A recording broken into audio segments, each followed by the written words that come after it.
ओम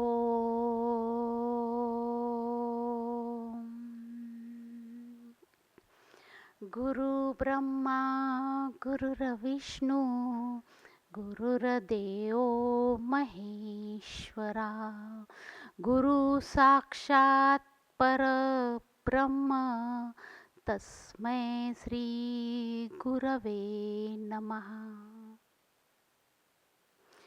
सद्गुरु के चरणों में आत्मवंदन और सभी साधकों के चरणों में आत्मवंदन करते हुए, हाँ, आज यानी पिछले गत प्रवचन में मैंने कहा था सद्गुरु के परंपरा के बारे में, और जैसे यानी ज्ञानेश्वर जी ने नेवासा में जाके सच्चिदानंद बाबा के साथ, यानी सच्चिदानंद बाबा उनके स्टेनोग्राफर थे, और 2.5 साल में उन्होंने ज्ञानेश्वरी को पूर्ण किया। ज्ञानेश्वरी को पूर्ण करने वाला ये जो ग्रंथ था, ये दिशा बोध देने वाला ग्रंथ है। ये दिशा बोध देने वाला ग्रंथ उन्होंने निवृत्ति नाथ जी, जो उनके सद्गुरु थे, उनके चरणों में उन्होंने अर्पण किया, और वो एक ओवी उन्होंने सामने रखी। सात सच्ची सद्गुरु नाथे निमित्त करुणी माते संबंध व्याजे जगाते रक्षिले जाना। सात सच्ची सद्गुरु नाथे, यानी मैं सच के बोल रहा हूँ मैं, क्योंकि ज्ञानेश्वर जी अपने जैसे झूठ बोलने में तो पटाई थे नहीं, एक्सपर्ट तो थे नहीं। वो कह रहे कि मैं सच बोल रहा हूँ। ये मेरा जो ग्रंथ है, ये मेरी जो ज्ञानेश्वरी है, ये पूरे विश्व को कलयुग से बचाने वाली ये मेरी ज्ञानेश्वरी है। और ये ज्ञानेश्वरी का उन्होंने जो निर्माण किया, यानी ज्ञानेश्वरी में जो प्रतिपादित जो विषय था, वो दुनिया को कलयुग से बचाने वाला विषय था। और इस वजह से, और निवृत्ति नाथ जी के कृपा प्रसाद से ये हुआ, और यस, मैंने विश्व को बचाया है, ऐसा डिक्लेरेशन उन्होंने किया। और आगे जैसे गुरु को उन्होंने अर्पण किया। अब गुरु को क्या अर्पण किया जाता है? तो दक्षिणा, गुरु दक्षिणा। और गुरु दक्षिणा में इतना उन्होंने ये पावरफुल ग्रंथ निवृत्ति नाथ जी के चरणों में अर्पण किया। हम क्या देते हैं गुरु दक्षिणा में? गुरु दक्षिणा में हम गुरु को, अपने सद्गुरु को कोई 500 रुपये या 1000 रुपये देते हैं। ये गुरु दक्षिणा के बारे में जब विषय आएगा तब मैं उसके बारे में डिटेल बताऊंगी। लेकिन ये जो ज्ञानेश्वर जी ने जो गुरु दक्षिणा में जो दिया, वो पावर उन्होंने दी, जो मांगी गई उन्होंने पूरी तरह से वो पावर दी। यानी वो तप, ये जैसे हरिपाठ में आता है, मांगी लिया जन्म मुक्त जालो, नहीं, ये एक जन्म में ये नहीं है, ये अनंत जन्मों का तप उन्होंने अर्पण किया, खाली ये ग्रंथराज निर्माण करने के लिए। इसलिए ज्ञानेश्वर जी कहते हैं कि ये जो ज्ञानेश्वरी में मैंने जो प्रयोग दिए हैं, ये जो वैज्ञानिक प्रयोग मैंने दिए हैं, और ये जो साधना मार्ग मैंने बताई है, ये कलियुग से बचाने वाली है। क्यों? क्योंकि कलियुग ये ऐसा युग है, ये टेंशन युग है, ये अशांत मन रखता है। मन को शांत करने के लिए सही में ज्ञानेश्वर जी का, मुझे लगता है ज्ञानेश्वरी का उन्होंने निर्माण किया है, मन को शांत रखने के लिए। कैसे? जैसे हम देख रहे, बच्चे से लेके बूढ़ों तक सब टेंशन में रहते, हर एक टेंशन युग है। कलयुग को ही टेंशन युग कहा गया है, ये मॉडर्न युग को ही टेंशन युग कहा गया है। और इसमें न शरीर स्वस्थ है न मन स्वस्थ है, और उसके लिए ये ज्ञानेश्वरी हमारे सामने है। अगर हम ज्ञानेश्वरी के प्रयोग को अपनाते हैं, अगर हम ज्ञानेश्वरी के साधना मार्ग को अपनाते हैं, तो हम ज़रूर इससे बाहर निकल सकते हैं। क्योंकि ये मानव मन जो है, ये देव मन होना चाहिए, ये जो मानव शरीर है ये देव शरीर होना चाहिए, और ये जो मानव बुद्धि है ये देव बुद्धि होनी चाहिए। तभी हम कलियुग में ये वसुंधरा पे देवयुग आ सकता है, ये भूमि देवयुग में परिवर्तित हो सकती है। अब ये जो अनंत जन्मों का तप मांगा गया, ज्ञानेश्वर जी ने पूरी तरह से ये अपना तप दिया है और ऐसी तपस्या मांगी गई ये 16 साल के बालक से।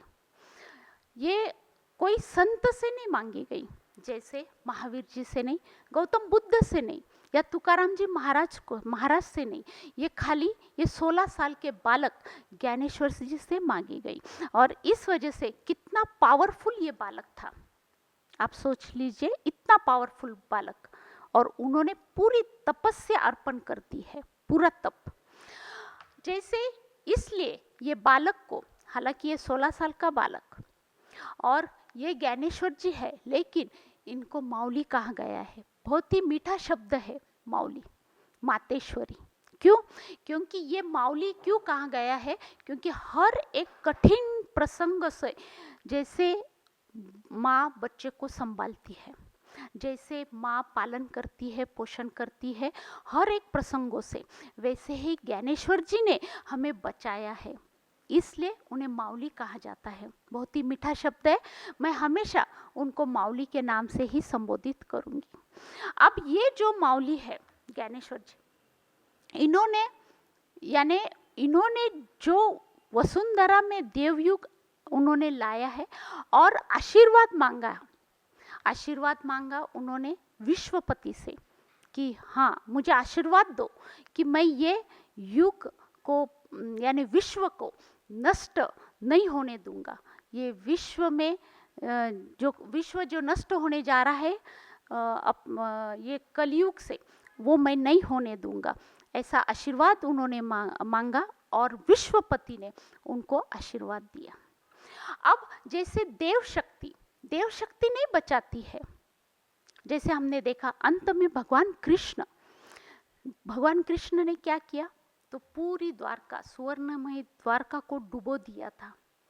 ये भगवान लास्ट में करते हैं, लेकिन ये जो बालक है, हम जिसे माउली कहते, उन्होंने बचाया है हमको। अब जैसे ये वसुंधरा को बचाने के लिए उन्होंने प्रयत्न किया, ज्ञानेश्वरी से ही ये प्रयत्न हुआ है। और प्रथम आदेश किन्होंने दिया था, तो भगवान शंभु ये कोई साधारण नहीं थे, भगवान शंभु ने आदेश दिया था।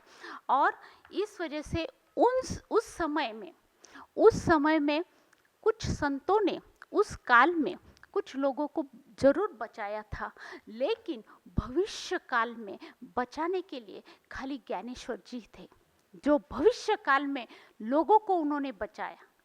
भविष्यकालीन लोगों को बचाने के लिए ही सही मायने में ये ज्ञानेश्वरी है, और ये काम खाली ज्ञानेश्वर जी ने ही किया है। अब जैसे हम देखते हैं, यानी ब्रह्मांड के जो 3 स्वामी हैं, ब्रह्मा, विष्णु, महेश, ये क्या करते हैं? भगवान विष्णु का क्या काम है? वो संरक्षण करते हैं, पालन पोषण करते हैं। और भगवान जो ब्रह्मदेव जी है, वो क्या करते हैं? वो निर्माण करना, यानी निर्मिति करना। लेकिन अब भगवान शंभु का काम, यानी भगवान महेश का काम है तांडव करना, विनाश करना।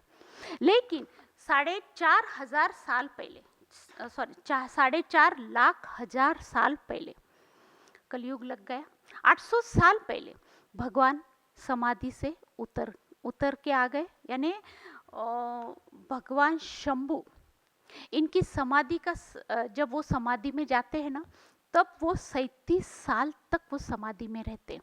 और हम कितनी देर समाधि लेते हैं, यानी साधना करते हैं? 37 मिनट भी हम साधना नहीं करते। तो वो 37 साल तक समाधिस्थ रहते, और फिर जैसे 800 साल पहले वो समाधि से उतर गए, क्योंकि उनको पता चला अरे विश्व नष्ट होने जा रहा है ये कलयुग से, और उसको बचाने के लिए वो नीचे उतर आ गए।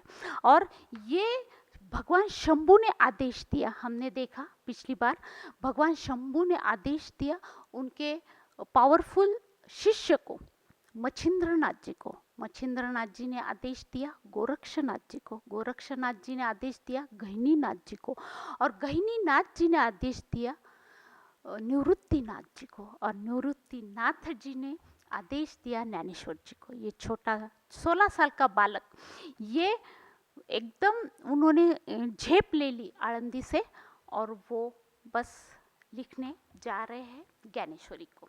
प्रथम जो माऊली ने जो नमन किया, उन्होंने कोई आळंदी के महेश्वर को नहीं नमन किया, छोटे भगवान को उन्होंने नमन नहीं किया। क्यों? क्योंकि उनको ये विश्व को बचाना है, बहुत बड़ा कार्य है, तो उन्होंने नमन किया उस विश्वपति को।